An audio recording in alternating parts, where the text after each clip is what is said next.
Recorded Books and One Click Digital present The Callsign, a Task Force Story, by Brad Taylor.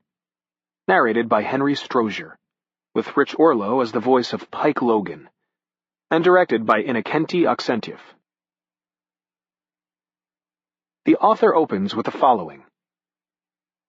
Dear reader, every Special Operations unit has a history that's unique, along with an evolution that's not necessarily all honey and rainbows. In this short story, I thought it would be fun to delve into the task force at its creation, and get a brief glimpse of its early players and their first mission. Best regards, Brad Taylor. And now, The Callsign. Chapter 1, 2008, Charleston, South Carolina. Lima Echo just turned around. I say, again, Lima Echo headed back toward target. It was the absolute worst call I could have received, because it meant the cop, law enforcement, or Lima Echo, had seen something he didn't like, which is probably related to our being in the process of breaking into a building on Broad Street. Retro was in a vehicle providing outer security, precisely because he blended into the current environment. Actually, he blended into just about any environment. He was a plain-looking guy, not too tall, not too short. A gray man that you tended to forget as soon as he'd passed you.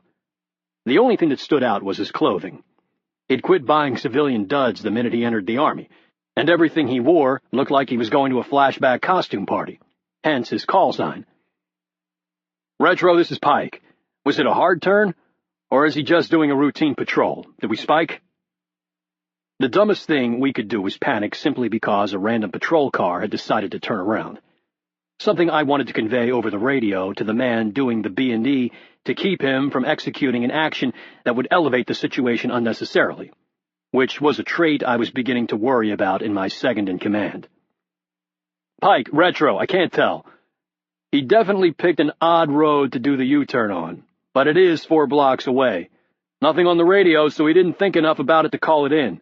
All I can say is he's headed back. Cops coming, and a timeline I can't meet. This is bullshit. I had no idea if the policeman was real, or if he was role-playing. I'd never conducted a live exercise in an actual real-world city, and the distinction had the potential to be catastrophic. If this guy was paid by the city of Charleston, and not read on to the exercise, I could possibly make the news in a big way as a member of a new counter-terrorist unit that operated outside the bounds of any legal chain of command, answering only to the National Command Authority. The B&D was just an exercise, but its outcome held much, much more risk than any other I had ever participated in, certainly more than any exercise I had been in charge of. Back then, I'd always had the big army to fall back on, so I felt distinctly out of my element here. I couldn't shoot my way out. Shit, I couldn't even threaten violence. I was supposed to be in and out without anyone knowing. A mission that wasn't playing to my strength of breaking things. Krantz, Reaper, this is Pike. Break contact. Get out. Screw that. We don't have the time. Don't get your panties in a wad. I've been here before. Nothing to worry about. I recognized Krantz's voice. My know-it-all second-in-command. A guy from the CIA's National Clandestine Service that had apparently seen more Jason Bourne-type action than Matt Damon himself. Something he loved to share at every opportunity. I had my doubts, since he had a little bit of a gut and smoked cigarettes like a chimney. I couldn't see him running more than a block before putting his hands on his knees, no matter what skills he professed to have. Jesse, give me a status. Car's still creeping, but no flashing lights or anything. Jesse had also come over from the NCS, but unlike Krantz, he showed some serious talent. He was the youngest on the team and looked like a college student, but he was a smart problem solver who was ice under pressure. I was pretty sure Krantz embarrassed him. The rest of the team was pure commando. Retro and Bull were special forces, and both had worked with me in my last unit. We'd all been recruited together as a package. Reaper was a SEAL, and appeared to be okay. Krantz was the issue. He seemed to have little dick syndrome, and he was always trying to prove he was as big of a badass as the military guys. Krantz, get your ass out of the building. You still have time. I heard nothing for a moment, and then Reaper came on. His voice sounded clinical, but I could read the underlying anger. Pike, we penetrated the office, but we left evidence. That jackass broke a door or a window. Then the situation got worse. Pike, lights are on. Lima Echo is coming hard. I started moving immediately, trying to get a read on the approaching vehicle. Reaper, Kranz, you hit an alarm. Get out, get out. Kranz said, 5 seconds. Might as well get what we came for. The police car swung into an empty parking space right out front, hitting the building with its spotlight and causing patrons from the local bars to become a gaggle of onlookers. I saw the officer in the driver's seat shouting into a radio, scared. Not a role player, we're in deep shit. The mission just went from exercise to real world, because there was no way I could allow the police to compromise our fledgling little unit. After 9/11, my boss, Kurt Hale, had realized the limitations inherent in our own government's fight against radical Islam, and set out hell-bent on making drastic changes. With the new administration, he'd finally succeeded. We'd only been up and running for 4 months, and it was looking like we were going to end up on CNN as a bunch of clowns, which would more than likely cause the resignation of the President of the United States. I slipped into the shadows, heading away from the target building. Retro, what do you have on the scanner? He's talking, calling in backup. He's been told to hold fast until it arrives. So I had maybe a minute to solve the problem. Kranz, Reaper status? Reaper came back, running somewhere and panting. Got the target package, headed to the roof. We'll escape through the cemetery on the north side, pick up on Church Street. Roger that. You got about a minute to hit the ground before they lock this place down. Jesse, you got exfil. Retro, what do you have? Before he even answered, I heard the sirens. Then heard more bad news. Pike, on the roof, and there's no fire escape we can't get down. What the hell? Reaper, climb the damn building. It's granite stone with ledges at each floor, nothing to it. Roger, I can do it, but Kranz can't. That damn liar. Kranz had been placed as my second-in-command by Kurt, a little bit of forced love between the military guys and the CIA. I understood the reasoning. The task force was supposed to be a blending of elements, that it was legally stovepiped by United States code. But somebody should have done some fact-checking before Kranz was allowed to go operational. I had no idea how the CIA had picked the men to participate. Clearly, Kurt trusted them to use some selection process, but he had been relying on his own experiences. Each of the military members had been handpicked from special mission units in the Department of Defense. In effect, we were already the cream of the crop, though it was looking like that wasn't the case on the CIA side. 2 patrol cars, sirens blaring and lights flashing, passed me in my little hide site on Meeting Street and kept going. My mind switched into high gear, leaving the quandary of the exercise behind, moving seamlessly into combat mode, something I knew a little about, something that was distinctly in my element. Solve the problem. Reaper, find an anchor point for a rope. Jesse, meet me at the North Cemetery gate on Meeting and Broad. Bring the exfil vehicle with the kit. Retro, you there? Roger. Hey, Bud, hate to do this to you, but we've got 2 ways to go here. Either we get Reaper and Kranz out quickly, or we slow down the response. And getting them out quick doesn't look like an option. I heard nothing for a second, then. Yeah, I don't like the sound of that. How am I going to slow down the response? I poked a feeble beam from a pen light at the map affixed to my forearm and said, See the art gallery 2 buildings over from the target? Yeah? I need you to make them think they're at the wrong target. Make them think we're after the art and use the real estate building to penetrate. Roger. Al. I need you to do a B&E. Right now.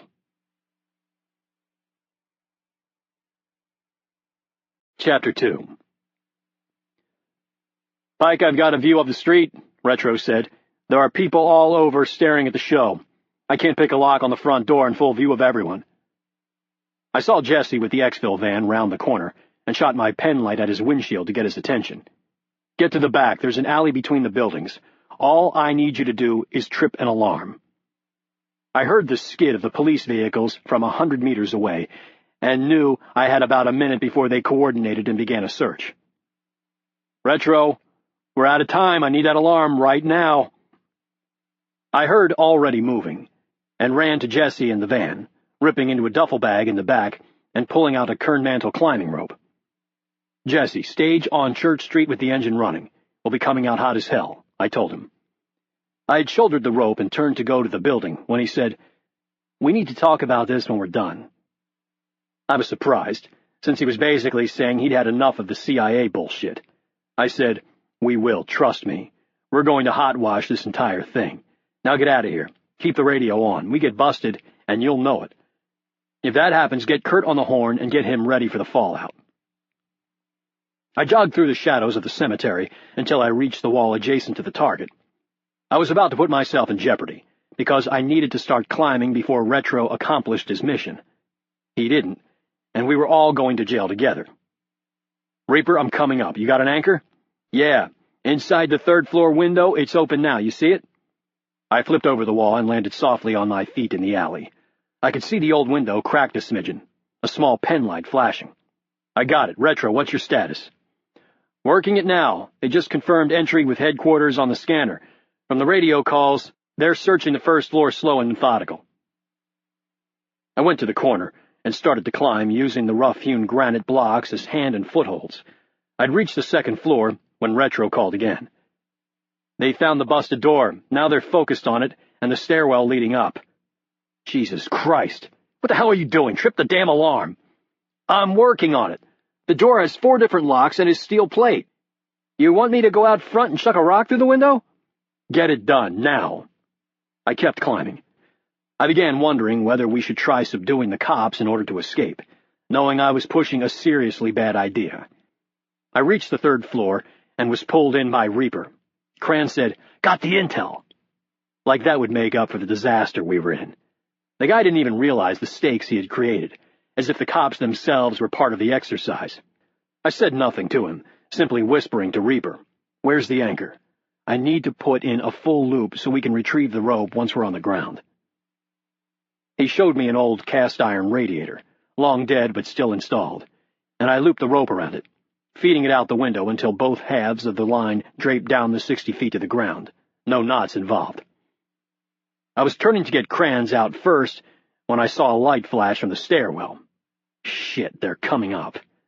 I hissed, "Get your ass out of here, slide down the rope." Crans said, "I don't have any gloves." Jesus. That meant there are fingerprints all over the place.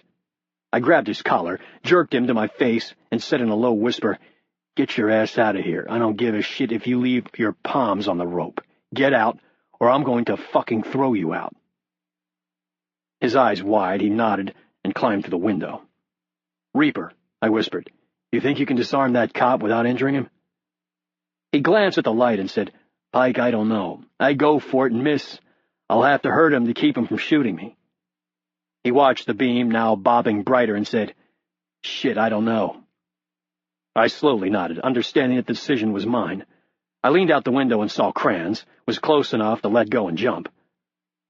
"Get out the window, get away. Jesse is stationed for pickup. If I'm not out, get Kurt on the line. Let him know I've been arrested." Reaper looked at the window, then at me, and said, "I'll do it. I can take him down." I smiled, taking a liking to my only squid. "Yeah, I'm sure you could, with the help of some army guys. Get out." He started to say something else, and the light flashed into the room for the first time, a small glimmer that meant the guy was now on our floor. I pointed to the window and moved to the blind side of the door. Reaper disappeared from view, and I remembered the rope. If I were caught now, they'd know I wasn't alone. But I would need it for a hasty exit. Once I disabled this guy, if I disabled this guy, I couldn't afford a slow building climb. I would need speed above all else. Man, this exercise is really sucking. From the hallway, the reflection of the flashlight bounced through the room again, this time much brighter, and I pressed myself against the wall. I saw it splash into the room proper and felt my pulse race, the adrenaline flowing through me. I moved into a fighting crouch, waiting for him to breach the door, when the alarm from the gallery pierced the night. The flashlight paused, the police officer's radio exploding in a cacophony of voices, and then it disappeared back down the stairwell. Chapter 3. Colonel Kurt Hale turned from the computer screen and shouted behind him, "Mike, for the love of God, tell those guys to quit hammering!" "Sir, if you want the renovations done quickly, I can't keep shutting them down every time you need to talk on the phone." Kurt squeezed his eyes shut and rubbed his temples. When he opened them again, Mike saw the danger lurking behind his scowl and scurried out of the office yelling at the construction crew. When it was quiet again, Kurt said, "Okay, Pike, continue." "We got the bed-down location from the real estate office and placed a beacon on his car last night. But I'm not sure we can execute a hit in one cycle of darkness." "Didn't you get the intel dump from the targeting cell? Didn't they neck down his probable activities?" Kurt saw Pike scowl over the VPN, then heard, "Can I speak freely here, sir?" "By all means." Pike turned to look behind him, ensuring he was alone, and said, "This whole exercise is a clusterfuck." Kurt felt like he'd been slapped. Pike continued, "I know you set it up, putting in the role players and inventing the scenario, but there's too many fake things, which are leading to false confidence. I mean, we go through our entire mission profile to figure out where the target lives so we can develop a pattern of life, then Intel hands us his future location on a silver platter, making that whole mission worthless. It should take us weeks or months to figure out his pattern of life, and we get it handed to us. It isn't realistic." Kurt said, "Come on, Pike. I can't run an exercise for 2 months. I know. But there's got to be a happy medium. I mean, the exfil plan is dictating my operation. I'm told to boat exfil for the target at 0200 tomorrow. But I don't even know if I'll have the target. It's canned, way too canned. I need to make my men think, to solve problems, not sit back and wait on headquarters to feed us the answer." "Whoa! Hold on," Kurt said. "Have you ever been on an exercise that duplicated combat? Ever? I can't invent the variables that will happen in combat and still maintain control over the exercise. You know that, especially with this unit. Compromise on an exercise is the same as compromise for real. We have nothing to fall back on. That's not what I meant. This one actually did duplicate combat exactly for the reasons you just stated. The stakes became very, very high. It's just that you never used to hand us answers. Back in the unit, you trusted us to solve the problem, and enjoyed making the problem hard. It's like you threw these teams together and don't trust them." Kurt was considering what to say when Pike's next words gave him pause. "And I'm with you. I'm not sure I trust the team you gave me either." "What do you mean?" Pike relayed last night's activities, ending with, "You forced me to take this 00 super spy as a 2IC, and he's showing his ass." "Pike, we're not in the unit anymore," Kurt countered. "We have a much, much harder mission, and we're going to need to leverage the expertise. It's not all door-kicking, and the CIA guys know that arena better than us." "Bullshit. He might know the tactics, but his judgment is shit. Send me Retro and Bull to the damn training courses. This isn't rocket science." "I don't have time to do that. I'm under some pressure to get operational. Bottom line, I expect you to lead. Get him to do what you want. It's no different than the leadership challenges you had in the Ranger Regiment." "Jesus, sir. That was a long time ago, with way less sensitive missions than what you're asking me to do now." Kurt bristled at the exchange, letting a little of the pressure he was experiencing seep out. "End of discussion, damn it. I've got a target, and I'm briefing the Oversight Council in an hour. I'm trying to get Alpha Authority to send you overseas. You want me to pick the other team?" The task force called each phase of the operation a different letter of the Greek alphabet, with Alpha being the initial introduction of forces, which to this point had never happened. The pixelation of the screen did nothing to hide Pike's surprise. "A live target? No exercise?" "Yes, in Yemen. An easy one, a confidence target. No kill-capture on the terrorist." "What's his status?" "He's a passport guy, someone that knows the identities for operational terrorists. We don't want to take him out and spike that he's blown. We just want his computer." And you think we're ready to do that? Operational cover's ready? You tell me. Pike paused, and Kurt could see he was torn. Soldiers like him were few and far between, ones that would always run to the sound of the guns, always want to be on the X in the middle of the mission, but one who also had the intellect and judgment to back off when necessary, to assess and explore both friendly and enemy weaknesses, which is why he had been recruited in the first place.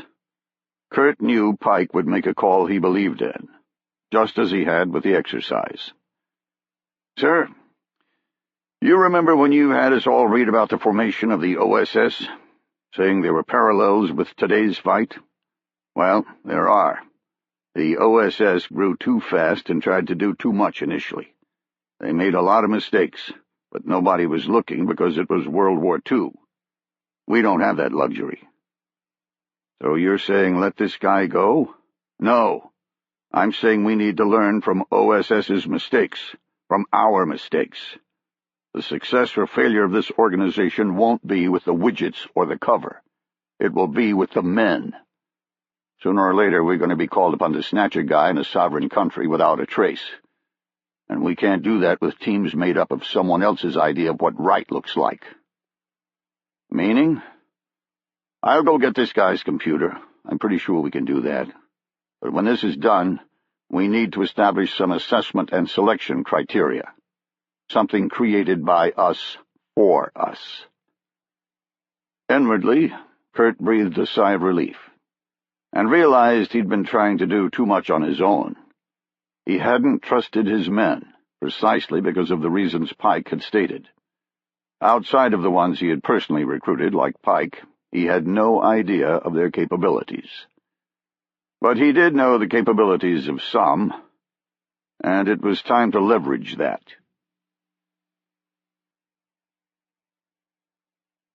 Chapter 4. Inside the parking garage under his office, Kurt waited in his car on his deputy commander, absently watching some workers cementing a brass placard next to a door. Blaisdell Consulting, a simple bit of camouflage that hid what really went on upstairs, just like the Office of Strategic Services building on E Street in World War II. Pike had been right about the OSS. While they eventually had become very effective, initially they made a tremendous amount of mistakes, most centered on bad ideas propagated by people who didn't have the skills for the arena they were entering, people who had been selected solely because of friendships or prior working relationships. The one area that had proven successful was Operation Jedburgh, in which Special Forces had parachuted behind enemy lines into France, Belgium, and Holland. Those teams had gone through a rigorous selection process prior to becoming operational, a fact that hammered home what Pike had said. He saw George Wolfe through the glass of the door and pulled the car around. Soon they were crossing the Roosevelt Bridge, leaving Clarendon behind, and entering Washington, D.C., with George engaging in small talk. Getting bogged down in traffic, Kurt stopped the chit-chat with a pointed question. How were the CIA guys picked for Project Prometheus? Who made those decisions? Although he had come over from the CIA's National Clandestine Service, George Wolfe had been handpicked by Kurt and was a close friend as well as second in command of the entire project. The question caught him off guard. Why? Is there a Manning issue? I don't know. Might be. Could also just be a little bit of wolf-pack infighting for alpha male. Well, unlike you, I don't get to handpick from the NCS. I nominated and then was told who was coming over. I could have vetoed, but that would have just left an open spot. The power brokers who were read onto this project aren't exactly 100% supportive. They think we're stomping on their turf. So how do you know if the guy's worth a shit? What's the cut line? No offense, but my guys have all been through multiple assessment and selection courses to get to where they were before I asked them to join. How does the CIA do that? Is it just the course at the farm? No, it's more of a performance check after that. seeing how they act under pressure in situations that I felt we would encounter. There aren't any tea and crumpet guys on the list. All were picked from hardship tours. Who's this about? Franz. Pike thinks he has some judgment issues. What do you think? George said nothing for a moment, choosing his words. He's one of the guys that was forced on me as a replacement for my choice, who was unavailable. He's done some seriously dangerous work in his career, but I don't really know him.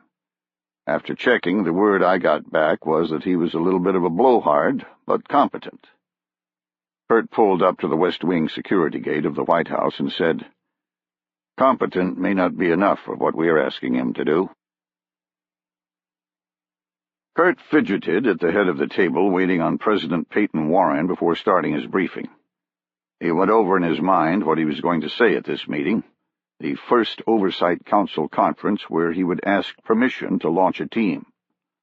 Already seated when he arrived, the Secretary of Defense and the Secretary of State had tried to get an inside look, but Kurt had begged off. The Director of Central Intelligence had simply said hello to George, then remained silent. 5 minutes past the appointed time, President Warren entered the White House Situation Room, followed by his National Security Advisor, Alexander Palmer. The President nodded at Kurt, then sat at the head of the large conference table. "Looks like we've got everyone here. Let's go. I'm on a bit of a timeline." Kurt started with a status review, delineating progress on the various cover businesses being established for operations, the construction timeline for the Blaisdell front office in Clarendon, and an update on the 2 concurrent exercises being conducted, one in Charleston, South Carolina, and one in Kansas City, Missouri. He left out any mention of Pike's close call with the police, simply stating that the exercise was progressing. Alexander Palmer asked, "So we're on track to go operational in 2 months?" Yesterday I would have said yes, but something came up this morning. I think we can go operational right now. Before anyone could ask a question, he flipped to the next slide, showing an acerbic Arab male. He was young, perhaps 25 or 28, with a full mustache. "This is Mohammed bin Qasim, otherwise known as Abu Khalid. He's a digital graphics designer, and uses those skills as a passport forger for Al-Qaeda. He's currently located in Aden, Yemen, and I think we should go after him." "Okay, how does that change anything on our side?" the DCI asked. "We've got a ton of names on the list. None of them makes us prematurely operational." "A couple of things," Kurt said. "One, we don't want to take him out. Just get the data off his computer. Thus, we don't need to worry about the whole exfiltration problem of leaving a sovereign country with a terrorist in tow, which we currently don't have the capability to do. 2, he works for a water desalinization plant. This plant has just asked for bids on surveillance system upgrades due to the unrest over there. The closest business cover we have to completion is Advanced Surveillance Solutions. We can use that to bid and win the contract. We can get over there and flesh out future operational actions with little risk." President Warren said, "So you're asking for our first Alpha. Are you sure we're ready? We blow this, and we blow more than just the mission." Kurt knew what he was really saying. If the mission was compromised, ripping the lid off an intelligence operation that existed off the books and outside the legal scrutiny of Congress, the President's brand-new administration would be destroyed, with the men in this room more than likely going to jail. But he also knew that the President had understood those risks when agreeing to Project Prometheus in the first place. "Sir, that's exactly what I'm asking. Everyone here saw the Surefoot series of capability demonstrations. They've got the skills to do it, and it's a simple Alpha, introduction of forces. No Omega operational authority. Let's get a team in the game. All they'll be doing is building a pattern of life on Khalid.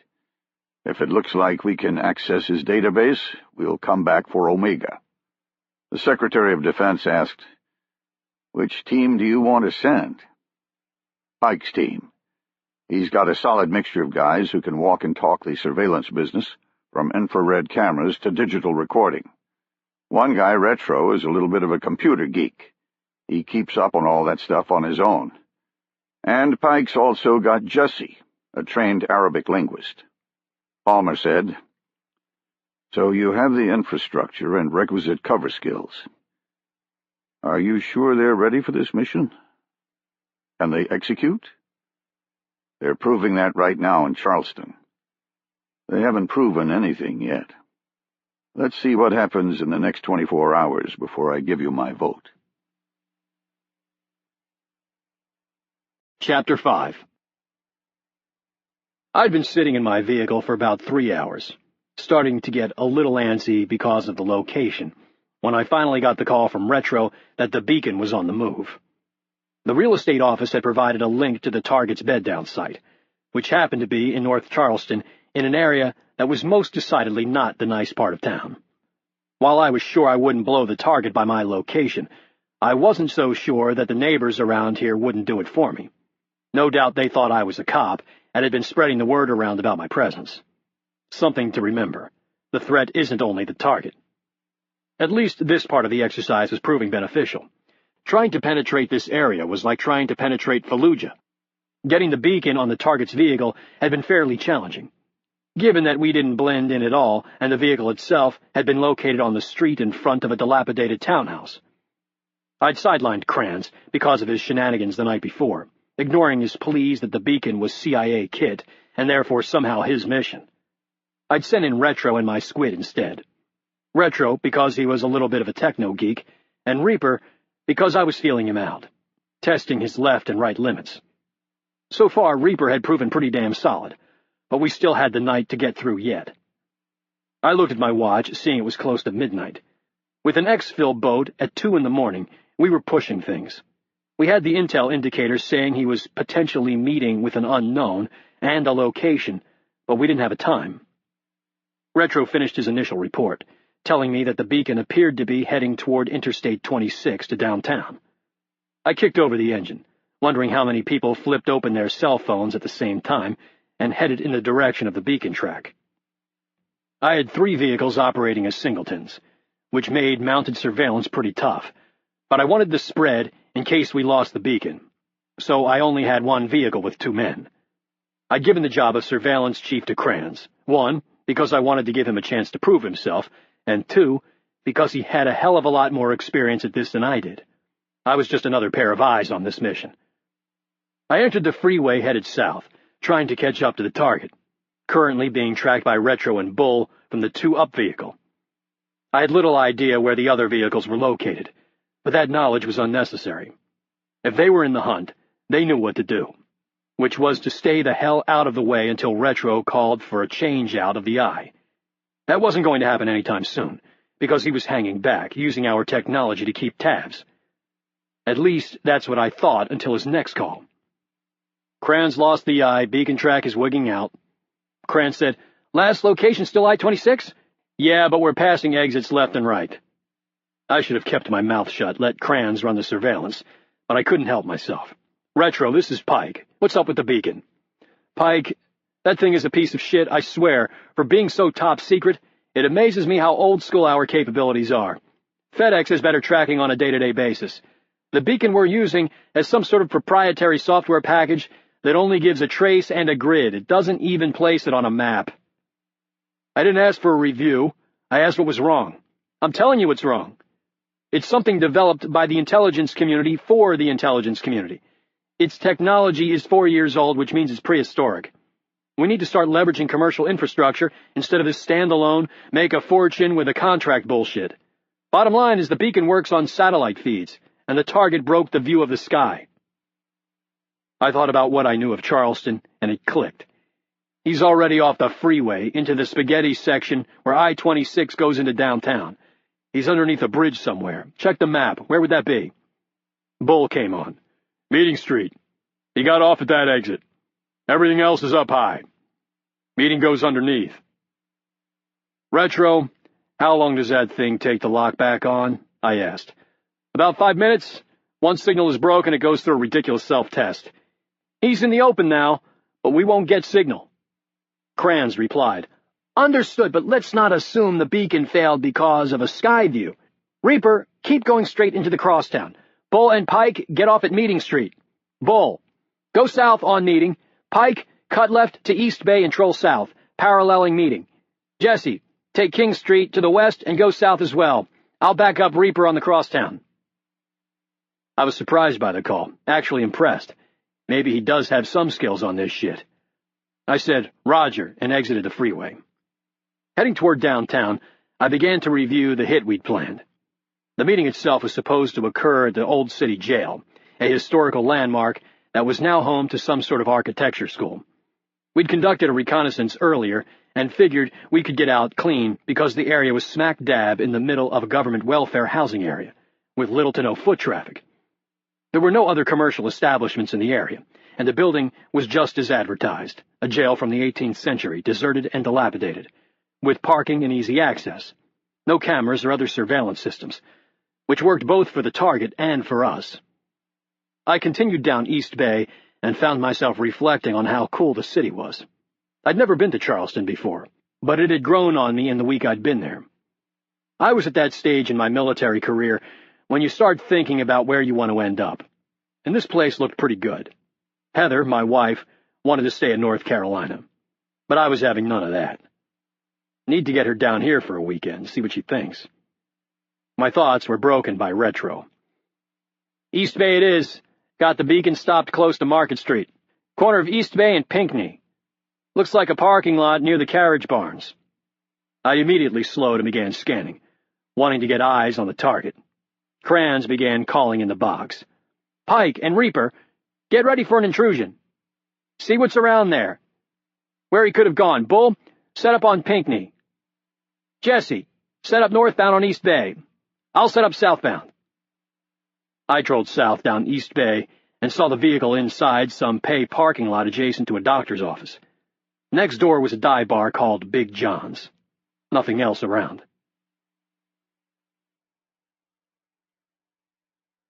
Chapter 6. I called it in and parked, waiting on Reaper. It was clearly a locals-only place and not a tourist trap. I knew anyone breaking the plane on that door would get a stare, and I'd look strange as a singleton. Better to go in together. Reaper pulled around and parked, and I asked his opinion. "Well, he didn't go to the doctor. He either walked toward Market Street or he went in. My bet is in. There's nothing else around here." We moseyed up to the front door, past a couple who were smoking cigarettes and going through the dating dance. The interior was dim, with a bar on one side and a row of booths on the other. The ceiling was adorned with women's bras and other bric-a-brac. My kind of place. It was crowded, but not unduly so. After the people at the bar turned away from us, I took a seat. Reaper asked the bartender for the bathroom and used that excuse to do a cursory search. When he returned, he said the target was in another room in the rear, sitting by himself. "Can we get back there?" "Yeah. There are a couple of pool tables, one's open." I ordered 2 beers and got some quarters while Reaper updated the team.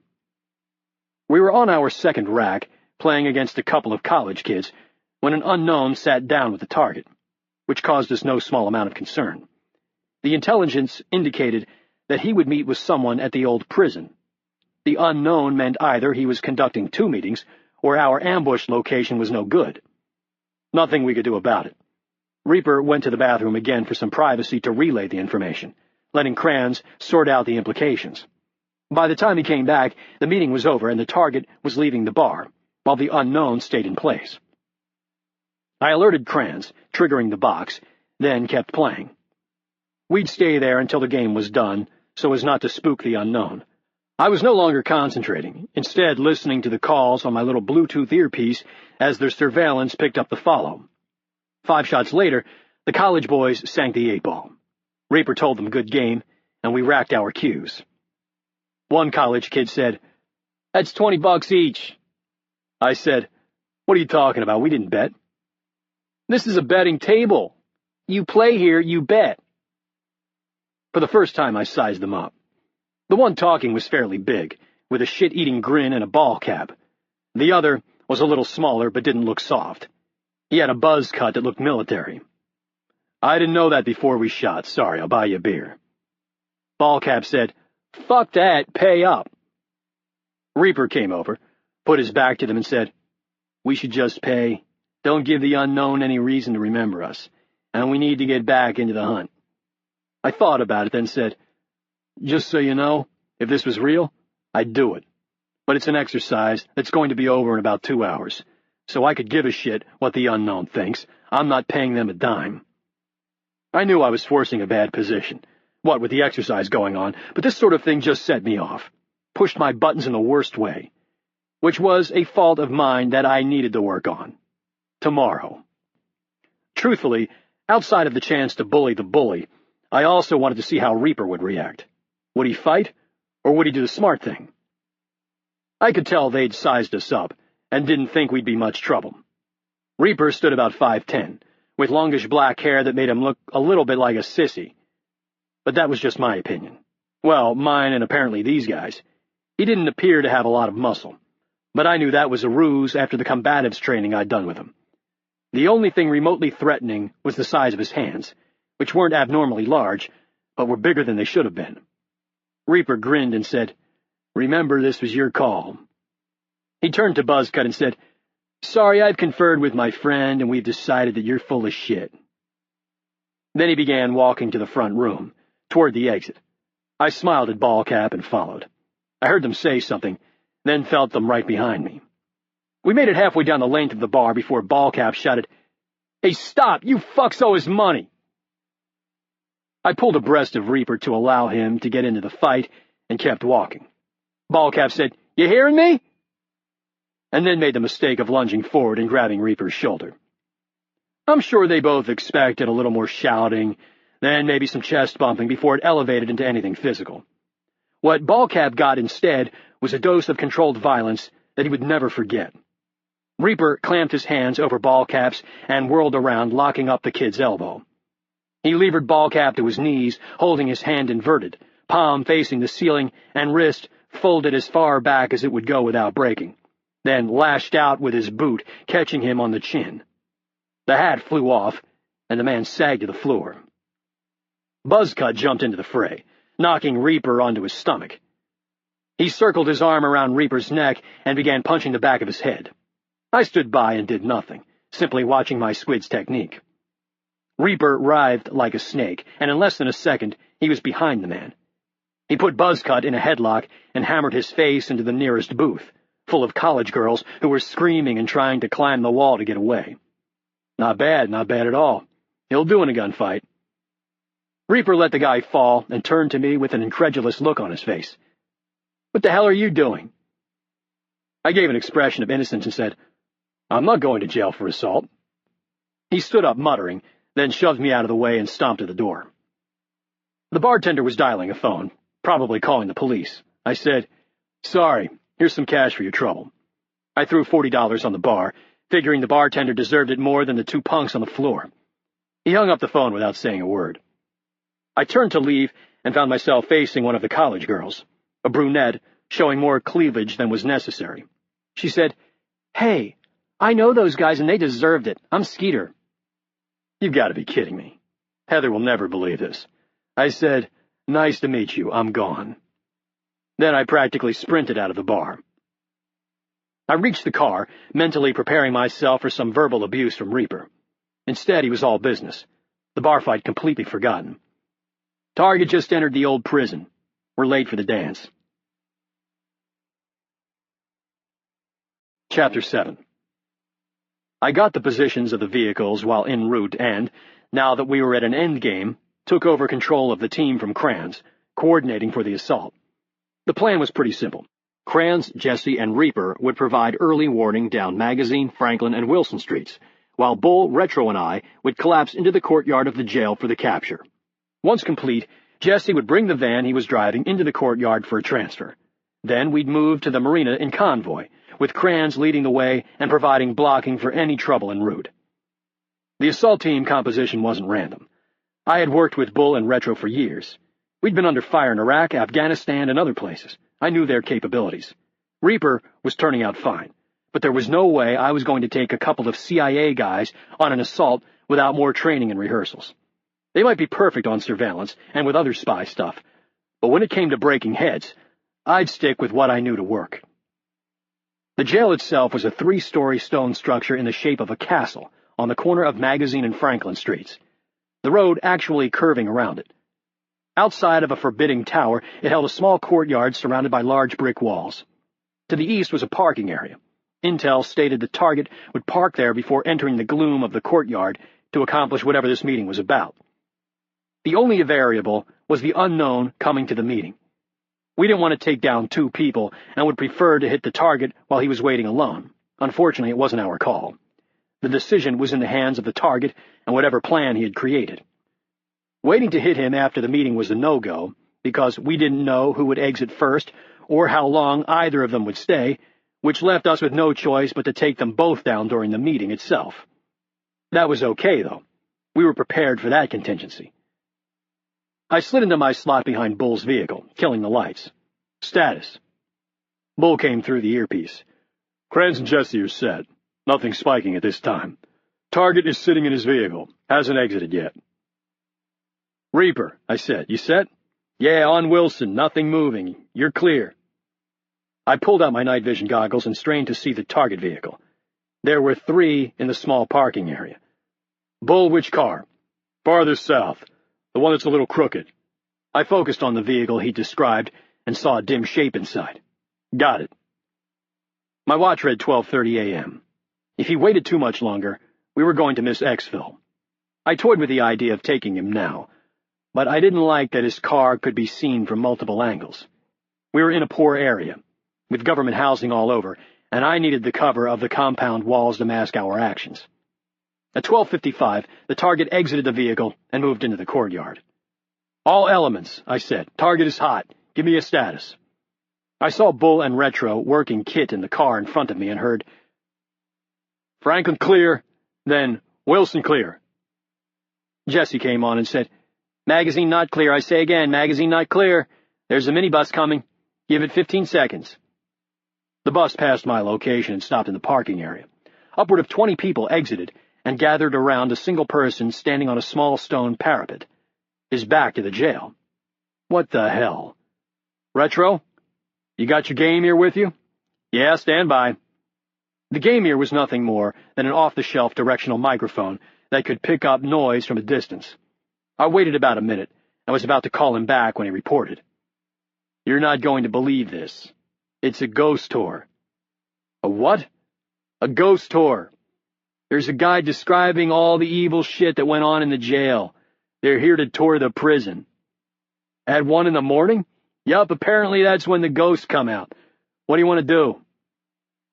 The group moved to the end of the jail and disappeared, most likely going inside. I was now leaning toward taking the target down in the parking area when he returned, which had become the more viable option since I had a group of people possibly viewing the courtyard for poltergeists. The parking area was outside the wall and thus outside their view. I was considering the pros and cons when Reaper called. Got a walker coming down, Franklin. Moving with purpose. The damn unknown. All right, here's the plan. Kranz cut in. I'm on the walker. Reaper close from behind. We'll take him. Leaving the target free, moving now. What the hell? Negative. I say again, negative. Keep the outer cordon. Do not assault the walker. Let him go. We'll handle it. All elements acknowledge. Bull and Retro said, Roger. Reaper said, Kranz is on the street moving to the walker. Kranz, acknowledge. He said nothing. Reaper came on. He's closing on the walker. That son of a bitch. Get out and help him. Keep him from getting his ass kicked. Bull, get in the courtyard. Spook the target. Act like a cop or whatever you want. But get him back to his vehicle. Retro, you and me on the car. Ordinarily, the only time a target would see any of us was when we were behind the barrel of a gun. But this had turned out to be anything but ordinary. I figured Bull running him out was better than taking him down in front of a bunch of ghost hunters. Bull exited, and I met Retro. He immediately began bitching. What the hell was going on? Whose team is this anyway? He pulls this shit overseas, we're all going to jail. I silenced him with a glare and said, You take front bumper. Let him get to the door. I'll stand up. Then you hit him with the taser. Any questions? Retro could smell my rage and simply nodded. We waited on Bull to enter the courtyard, then melted into the shadows, me in the rear and Retro in the front. I keyed my Bluetooth, saying, "Reaper, we're set. Status?" "Kranz is talking to the guy, no idea about what. I'm not sure it's the unknown. I'm still clean. What do you want me to do?" "Read it. Make a decision. If he makes a move on Kranz, take him down. If not, you need to judge. If he's the unknown, we need to take him now that Kranz has engaged. We're compromised. But if he's not, then he's a civilian, and taking him down will compromise us for real." I heard nothing for a moment, then, "Roger." Bull keyed his mic, and I heard a bunch of BS about not being here after dark, and then I heard a different voice, a female voice. "What are you two doing? This is my area, my tour. You can't be here. I have permission from the owners." "You have got to be kidding me. What else can go wrong?" Bull transitioned seamlessly, saying, "Yes, ma'am. I'm with the Park Service. I was just asking this guy what he was doing here." I heard the target say, Nothing at all. I'm leaving." Then the woman asked, "Park Service? This isn't a park. It's a privately owned building. Let me see some ID." The microphone went mute, and I staged for assault. I caught a shadow exit the courtyard, then saw the target fumbling for his keys. I called to Jesse as I rose. "Exfil, I say again, Exfil, get the van here now." The target looked at me in fear, giving Retro his full back to fire upon. The taser required both leads to connect, but it wasn't that accurate, which is why I'd wanted the target focused on me. If one contact missed, we'd be in a fighting, screaming mess with Miss High and Mighty about 50 meters away. I heard the dull whine, and the target whipsawed onto the ground, massive voltage going through him. I saw headlights splash behind me, then go dark. Jesse pulled the van in, and we threw the man into the back. Retro went in after, flex-tying and gagging the target. I said, "Head to the marina. Don't wait on Kranz or anyone else. Bull will be right behind you. Any trouble, leave it to him." He nodded and began backing up while I jogged to my car. "Bull, provide coverage for the van to the marina. Retro's staying with the target. Kranz, Reaper, what's your status?" I got a Roger from Bull, but nothing from Reaper or Kranz. I rounded the corner onto Franklin and saw them talking to the unknown. Enough of this bullshit. The only proof we would get that the unknown was a role player in the exercise was if he actually met our target at 0100 in the back of a deserted prison. Stopping this guy outside left a glaring hole. If he was just a bad luck walker and they took him down, we would be in deep trouble. That type of thing would be impossible to explain or cover up. I slammed on the brakes, threw the car into park, and strode over to them, mentally throwing the entire exercise out the window to protect the task force. Kranz saw me stalking toward him, and his mouth opened in surprise. He said, "Hey, we're just checking this guy out. Why he's walking so late, you know." I said, "Shut the fuck up." I turned to the walker, a young black man with an attitude, and said, "Beat it. Now."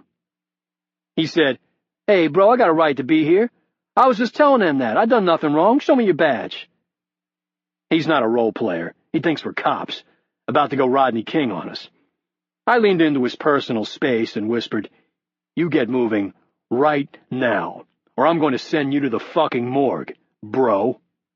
His eyes widened, and he nodded, then backpedaled before turning and jogging in the direction from which he'd come. Kranz said, "What the hell are you doing? We might have gotten information out of me." I grabbed Kranz's shirt, lifted him off his feet, and slammed him into the ground, knocking the wind out of him. He lay gasping like a fish, and I leaned in until our faces were inches apart. "You will get your ass to the marina. You will not do anything but drive. You will park, and then you will sit until you are told to get on the boat. You disobey anything I've just said, and I'm going to break 2 bones of my choice. Understood?"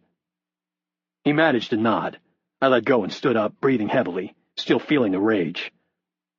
Looking down at our team's twitching second-in-command without any trace of irony, Reaper said, "This is the strangest exercise I've ever been on." Chapter 8. I want him gone, period. Kurt said, "Pike, it's not that simple. There are equities here that aren't solved by firing someone. People who want to see this fail will assume we don't know what we're doing." "Don't know what we're doing? Jesus, keeping that guy will prove the point. He's a walking menace. He came highly recommended from the CIA. We can't simply spit him back out. They'll turn off the pipe of people they respect because they'll think we don't know how to utilize them. Sir, we need an overarching assessment and selection process, something we all agree on and nobody will argue is unfair. We don't get that, and we can throw all this away. I said it while sweeping my hand around the room, then said, well, I can't wait to throw this away, but you know what I mean. We were inside a rented warehouse near Falls Church, our makeshift team room, while the construction went on at the permanent Clarendon facility. The warehouse was set back in the woods, with a gated entrance, and it was swept daily for listening devices or other electronic monitoring. Other than the elaborate security and surveillance systems in place, it didn't have a whole lot of amenities. A concrete floor, some metal wall lockers, and a one-hole toilet. But it would do. So you're saying he's a total shitbag? Does nothing right? Didn't he do well on the surveillance aspects? I grudgingly said, yeah, he's pretty switched on with all the spy stuff. Kurt smiled, and that's our biggest weakness. But he always tries to go commando when it isn't necessary. It's like he wants the spy stuff to go wrong so he can start doing something stupid. You'd think he would be the last person to do that, but he's always the first. The worst part is he won't listen to me. I can't trust him. You couldn't trust him before. I think you got your point across in Charleston, and you're going to need his skills. He paused, looked me in the eye, and said, because that's the entire mission profile for Yemen. It took a second to sink in. The mission is a go? Oversight Council gave approval for Omega on the computer? He held up his hands. No, just Alpha. Introduction of forces and preparation of the battle space. Get an assessment of whether we can gain access to his data. Then we'll go back for Omega Authority. So you don't have to worry about Kranz going commando. It'll just be the spy stuff. I tried one last time. Let me leave him here. I've got Jesse and he's switched on. He knows tradecraft skills inside and out, and he's cool under pressure.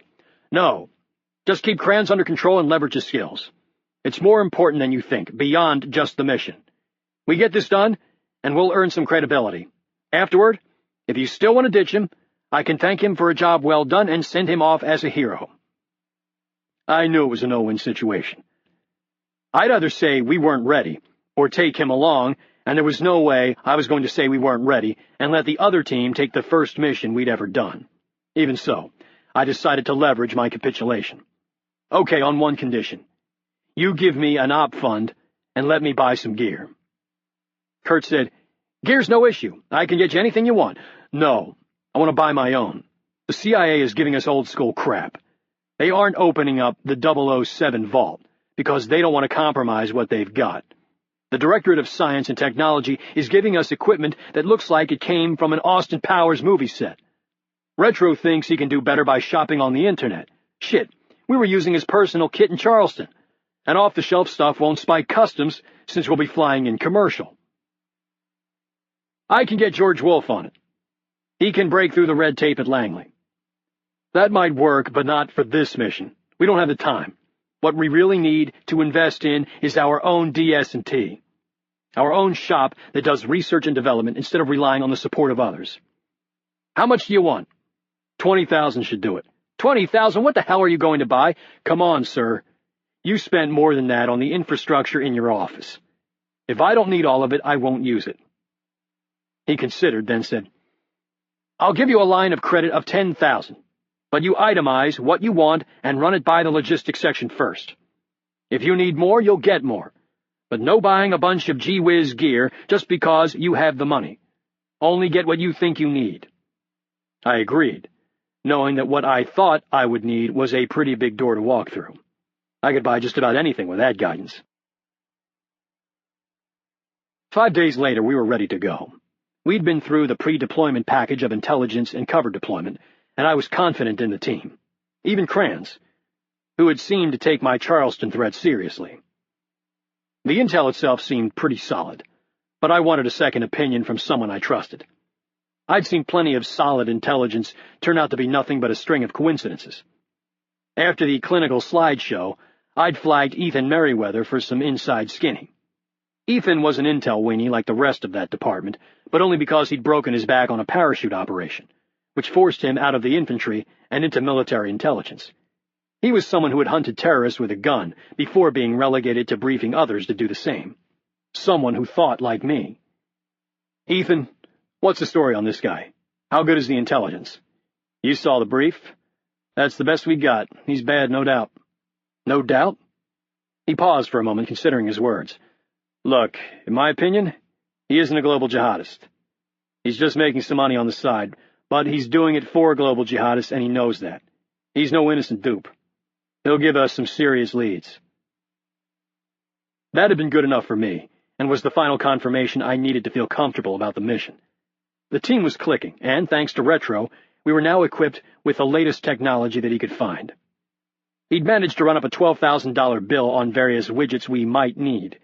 We'd packed everything into innocuous boxes that would support our cover of salesmen from advanced surveillance solutions. The hardest part had been the guns. But we'd had the CIA's concealment shop build us some inert cameras, which were now stuffed with 6 Glock 30-45 caliber pistols. We'd done a test run through an X-ray machine, and, short of someone opening the box and physically pulling the cameras apart, we were good to go. We were due to deploy the following morning, and I was running the operation through my mind while I packed, thinking of the myriad things that could go wrong and feeling the added pressure of being the vanguard for our fledgling little unit. Whatever I did would set the tone for everything to follow. I had the chance to establish standard operating procedures for the following 10 years, as well as the opportunity to ensure we'd only exist for the next 10 days. I took one last look at the pictures of my wife and daughter, wondering what they were doing right this moment, and a little tinge of melancholy hit me, the usual feeling I had before deployment. My being gone was nothing new for my family. I'd married Heather after I was accepted into the Special Mission Unit, so she was used to constant deployments. But it still tore at me right before I left each time. These feelings had become old hat after close to a decade in combat. I didn't want to leave, but once I was gone, I quit thinking about my family, instead focusing on the mission until I was allowed to make a phone call. Then I wanted to get the hell out of whatever shithole I was in and go home. With this new task force, there would be no phone call, no contact whatsoever.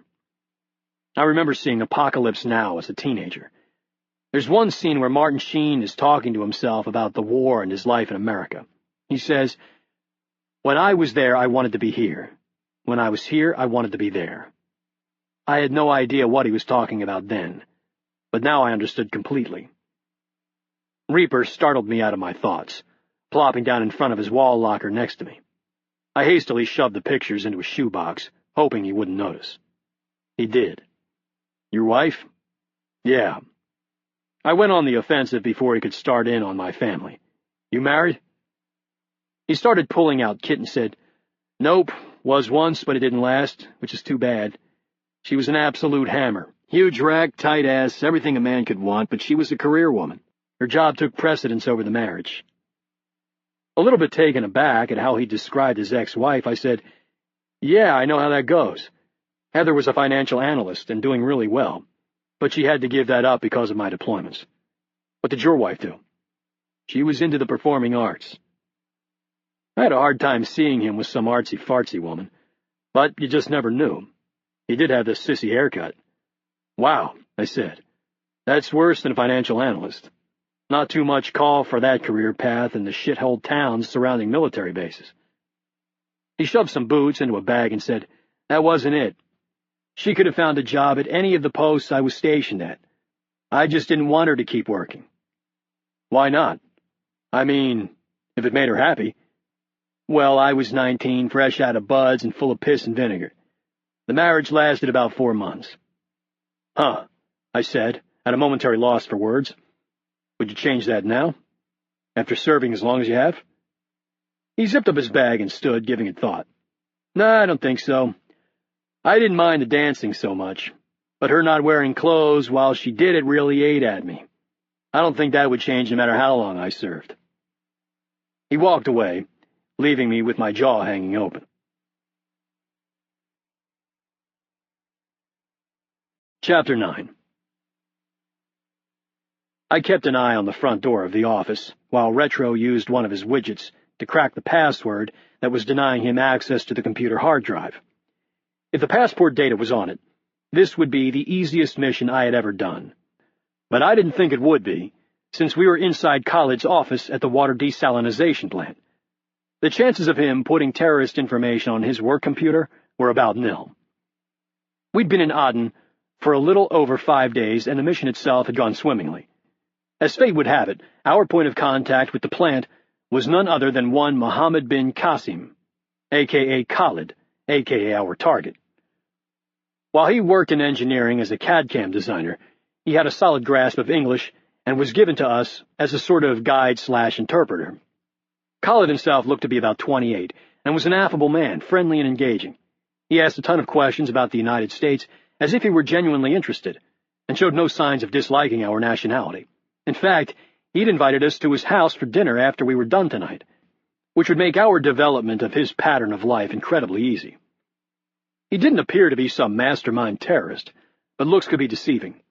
I had noticed that he'd closely followed our plans to upgrade the surveillance systems. He probably thought it was perfect justice to be our POC, since he would have inside knowledge of how the desalinization plant was protected should he and his comrades be inclined to do anything to it. I'm sure he went home each night smugly laughing at how he had tricked the Americans into revealing protected secrets, not realizing that the joke was on him. When we'd first arrived at the plant, I figured it would be about a week just to track down Khalid's location inside the task organization. My eyes almost popped out of my head when he was introduced, thinking we'd just burned the entire team. Luckily, I'd left Krantz, Reaper, and Bull out of the first meeting, so he knew only Retro, Jesse, and myself. While we were most definitely out of the mix for any follow-on surveillance, the partnership had proved more than a plus than a minus, as it allowed us access to his office and, after tonight's work, access to his house for dinner. "How much longer?" I asked. "You promised a 5-minute deal." Retro said, "Yeah, well, I forgot that the password would be in Arabic. This thing is designed to go through statistical results based on the English alphabet. None of those are matching up. But no matter what language is used, it's all ones and zeros in the end. It'll crack. It'll just take a little longer." We convinced Khalid and the head of security that we needed to see the structure at night to determine ambient lighting for the emplacement of the cameras, as well as gaps that were currently not covered due to darkness obscuring the video feed.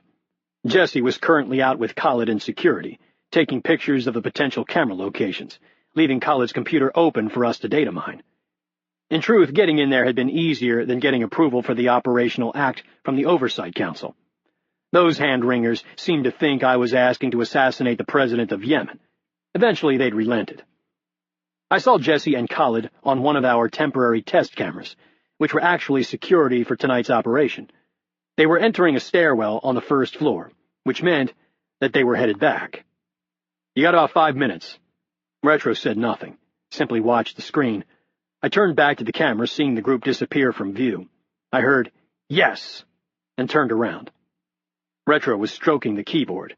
"I got it, but everything's in Arabic. I was hoping for at least the file names to be in English." He disengaged his little brute force cracking device and plugged in a cloning gadget to the USB port. "What's that mean for time?" I asked. "Well, I can't do the entire hard drive. I'm scanning for encrypted files. It should also clone the system BIOS, capturing any passwords that have been saved." He kept stroking the keyboard, grunting every once in a while. He said, "I got about 40 encrypted files, transferring now." I heard distant footsteps in the hallway and looked at a mirror I had positioned in the crook of the door. I saw Jesse, which meant Khalid was on the way. "Shut it down. Khalid's 30 seconds out. We'll have to take what we have." "Almost done." The footsteps grew louder. "Shut it down. They're outside the door." "Hang on. Damn it, Retro." I saw a shadow and blocked the doorway, smiling. "We're almost done with the network assessment," I told him. "How did the stroll go?" Jesse picked up on the tension and said, "Fine. You want to come see the biggest problem area?" "Yeah, as long as we're here." Khalid said, No, my wife has prepared dinner another time." He pushed past me into his office. Chapter 10. I felt the adrenaline spike, flooding through my veins, and waited to hear Khalid ask what the hell Retro was doing. I glanced at Jesse and said, "Block the door." I entered the office to find Retro packing his bags and Khalid shutting down his computer. Nothing amiss at all. Retro glanced at me with a grin and said, "We going to follow you, Mohammed? I'm looking forward to some home cooking." An hour and a half later, we were all stuffed and going into food comas. Khalid's wife had been the epitome of hospitality, and truthfully, Khalid himself was growing on me. It probably wasn't the correct thing to think given my line of work, but I was glad this mission profile explicitly prevented us from harming him, as we didn't want to spike Al-Qaeda about their compromise. His wife brought out tea, and I felt my phone vibrate. I risked a surreptitious glance, and saw a text that the GPS tracker was in place. Retro had purchased international smartphones for all of us, and had embedded an application that tracked each one. I'd given instructions to Kranz, Reaper, and Bull to wait until we were stationary, then to drive to our location and emplace a civilian tracker on Khalid's vehicle. It wouldn't transmit, but it would record every bit of movement that Khalid made for 3 weeks, including changes in elevation and temperature, and it was seamlessly integrated with Google Earth. The only bad thing was we would need to recover it to get the data, but when we did, we'd know everywhere he had gone, and would have our pattern of life with little work. It was another Retro purchase, and it made me wonder what the hell the CIA was keeping hidden from us. If this could be bought open source, they had to have something that would do exponentially more. I relaxed after reading the text, feeling the anxiety that had been a slow burn for the last 2 hours disappear. I saw Khalid answer his phone and turned my attention to his wife, taking a small cup of tea from her. Khalid left the room, then returned in a few minutes with a sense of urgency and his laptop. "Mr. Logan, I'm sorry, but something has come up at the plant. I have to return to see my boss." "Something with security? Should I go?" I asked. No, it's just a mechanical error. I hope you enjoyed tonight." He motioned us toward the door. "I'm sorry to hear that, but I definitely enjoyed the meal, thank you." We headed to the driveway, and I smelled something rotten. What does a CAD-CAM designer have to do with any mechanical issues? The city of Aden was on a spit of land that jutted out of the coast of Yemen like the head of a golf club. The city was on the shaft of the club, which is where the desalinization plant was located, just southwest of the airport. Khalid lived on the top edge of the face of the club, and should have followed us up the coast road before turning off to the plant.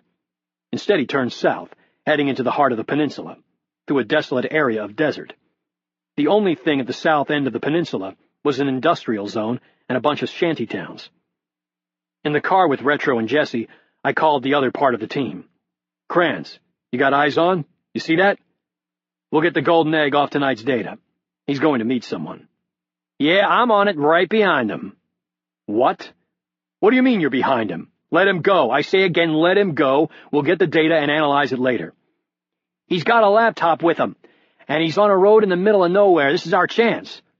I couldn't believe what I was hearing. I said to Retro, "Turn this thing around, catch up to them." I keyed my radio again. "Kranz, back off." He didn't reply. I looked at the map and saw he was right. The road Khalid was on was a deserted strip through the desert. Not that it mattered one iota. Maybe later, if we got Omega for a takedown, but not now. Reaper, what's your status?" "Was headed back, but I'm on him now. I can see taillights about 2 miles up." "Kranz, you better answer me or I'm going to fucking crush you." He came back on. "Pike, he's running. He knows I'm on him." "Jesus Christ, back off, damn it, let him go. That's not how it works. We're compromised, and he's got the data with him. I'm going to get it before he burns the information." I started pounding the dash, infuriated that I'd let Kurt talk me into taking this walking disaster. We were now on the desolate road, and I could see the lights in the distance, off through the desert. 2 uptight and 1 farther back. "Kranz, you're right on his ass. He probably thinks you're some sort of militia. He has no idea who you are. Back off!" Instead, I saw his headlights close onto Khalid's bumper. Then I saw the headlights of Khalid's vehicle spin off the road. I pulled out my NODs and fumbled for my Glock underneath the seat, saying, "Gas it, get there now." We closed within 100 meters, moving over 80 miles an hour, and I saw Reaper's vehicle slide to a stop, broadside in the road. Retro hit the brakes, and I bailed out the passenger door, Jesse right behind me. I saw Kranz running to the vehicle, then heard the pop, pop, pop of rounds. In stark relief, illuminated in the eerie green of my night vision, I saw Khalid desperately shooting toward the sound of crayons. He dropped to the ground and rolled away. I heard another crack and saw Khalid snap sideways, then crumple back into the car. Reaper closed the distance with his Glock at the ready. On the run, I shouted, "Kranz, you okay?" He rose and moved unsteadily to the car. He reached in back and pulled out the laptop. I ignored him and went to Reaper, now attempting to staunch the life flowing out of Khalid through the wound Kranz had created. But it was worthless. Khalid's head was split at the top, with about a golf ball-sized chunk missing, brain tissue oozing onto the front seat of the car. I thought about his wife, whom I just left. Kranz said, "Get the laptop. We need to get the hell out of here." I felt a rage unlike anything I had ever experienced. I slowly turned toward him, trying to regain control, trying to maintain the mantle of leadership entrusted to me. Reaper said, "You stupid bastard, you destroyed whatever is on that laptop." Kranz said, "Bullshit. It'll be a month before this makes it through the AQ system. You military guys never want to think outside the box. We had a perfect opportunity and I took it. Besides, I'm not the one that killed him." Reaper swung a hard right cross with his entire body behind it, his oversized fist connecting right above Kranz's left eye. The impact sounded like a baseball bat hitting a rack of ribs. Kranz's head popped back, and he dropped to the ground like a puppet with the strings cut. Nobody moved for a moment. Then Jesse knelt next to Kranz, putting a white light on him. He said, "Jesus, you hit him so hard I can see your knuckles on his skull." I said, "Is he dead?" "No. He's breathing, but I guarantee he's got a concussion." I looked at Reaper, who was now staring at the ground, knowing he'd be court-martialed for attacking his second-in-command. The rest of the team was a little shell-shocked at the whole event. I felt a crushing disappointment, because I was the team leader, and this was about as worse a mission as I could devise. Our first operation. Bull, Retro, clean up the mess. Drive the vehicle as deep as you can, get it into the desert. Jesse, load up Kranz in your car. We show up to work tomorrow like nothing happened. Let them sort it out. We get this hard drive to the task force and stay and finish the contract. I waited until they were in motion, then looked at Reaper, patiently ready to hear the worst. I said, "What the hell am I going to do with you?" He said, "Sorry, I just lost it. I didn't mean to hit Kranz so hard." I kicked the dirt, considering my options, which I knew should be charging him with assaulting a superior officer. But I really didn't want to do that, since Kranz deserved everything he got. Reaper said, "Look, I'll make this easy. I shouldn't have exploded like that, and I know that's not what this unit is about. I understand the risks of my behavior. I'll fly home tomorrow and I'll turn in my kit. The plant doesn't know I'm on the contract, and there's no way both of us can remain on this team." The statement made my decision harder, not easier. He was proving to be everything we needed. Then, his last sentence hit home. He's right. No way can both of them stay after this. Perfect. I said, "You still want a job?" His eyes held hope. "Yeah, of course. The mission is why I joined. I'll do whatever shit job you want to give me." "You're the new 2IC. Kranz is fired. He'll be lucky if I even get him evac'd." He looked at me in surprise, then stuttered something, unable to stitch together a coherent sentence. I smiled. "There still has to be some punishment, though. Forget about Reaper. Your call sign is now Knuckles." The end. You've been listening to The Callsign, a task force story, by Brad Taylor. Narrated by Henry Strozier, with Rich Orlow as the voice of Pike Logan, and directed by Inokenti Aksentiev.